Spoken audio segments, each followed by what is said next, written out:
Hello guys, here we are again for another vlog. Tara, samahan niyo ako on how I start my day of work as a project manager and a content creator. Una sa lahat, kailangan maging ready muna tayo bago tayo umalis.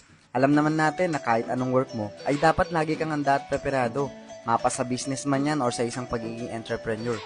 Kailangan siguraduhin natin na maayos ang itsura natin, lalo na ay haharap tayo sa mga iba't ibang customers.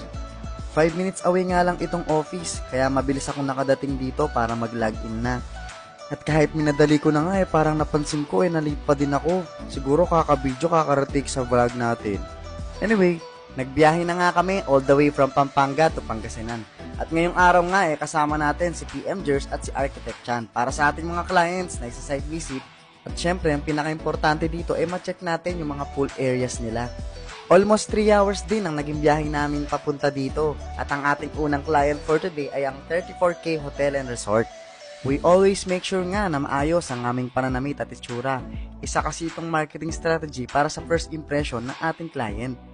At for sure, lahat ng mga entrepreneur dyan ay maiintindihan kung ano yung ibig kong sabihin.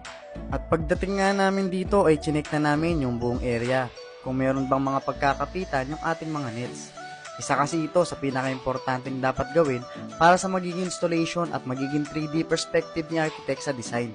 At syempre, para hindi na rin mahirapan yung ating mga installers kapag na-approve ang ating proposal. Dito nga talagang makikita nyo na sobrang init ng pool kapag walang shading.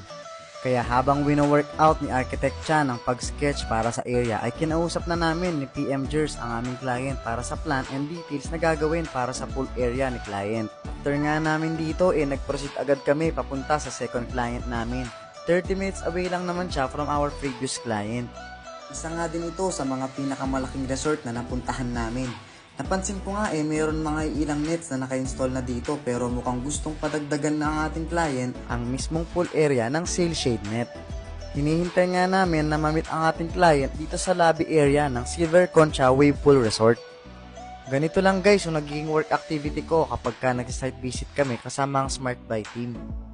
Bilang isang project manager, we make sure din na magagawa natin yung mga gusto ng ating clients. At bago matapos ang video na to, gusto ko paki-comment mo naman sa baba kung taga saan ka nang malaman ko kung hanggang saan umabot ang video na to. At kung hindi ka pa naka-like and follow sa page ko, kindly click the follow button for more videos and updates. And this is Sir Paul TV. Bye! Peace!